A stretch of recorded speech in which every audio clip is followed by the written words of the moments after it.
مانگا منڈی B J پی کی رہنما کی طرف سے گستاخی رسول کے خلاف تلاب سرائے میں احتجاجی ریلی نکالی گئی۔ مانگا منڈی سے ہمارے تحصیل رپورٹر محمد عمران گل کی رپورٹ کے مطابق تلاب سرائے میں ریلی نکالی گئی۔ Rally P S O pump سے شروع ہو کر ٹوٹل پارکو پمپ تک اختتام پذیر ہوئی۔ ریلی کی سرپرستی ڈاکٹر محمد اشرف چودھری، عباس چکٹ اور ڈاکٹر محمد ارسلان نے کی۔ ریلی کے شرکا نے ناموس رسالت کے حق میں پلے کارڈز اور بینرز اٹھا رکھے تھے۔ شرکا نے ناموس رسالت کے حق میں اور بھارتی گستاخ رہنما خلاف نعرے بازی کی۔ ریلی میں علماء کرام، سیاسی سماجی لوگوں کی شرکت کے ساتھ ساتھ نجم الہدیٰ سکول اور جامعہ صدیقیہ نور الاسلام مدرسہ کے طالب علموں نے بھرپور شرکت کی۔ تحریک لبیک یا رسول اللہ صلی اللہ علیہ وآلہ وسلم اور سنی تحریک کے نوجوان شامل تھے۔ ریلی میں علماء کرام نے حرمت رسول پر خطبات دیے۔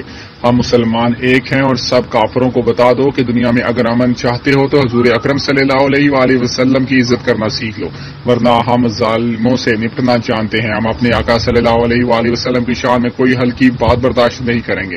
ناموس رسالت پر ہم جانیں قربان کرنے کے لیے ہر وقت تیار ہیں۔ ہم پر ہر چیز برداشت کر سکتے ہیں، پر اپنے آقا مولا صلی اللہ علیہ وسلم کی شان میں گستاخی ہرگز برداشت نہیں کر سکتے۔ احتجاجی ریلی کے نعرے لبیک لبیک لبیک یا رسول اللہ سے تلاب سرائے کی سرزمین گونج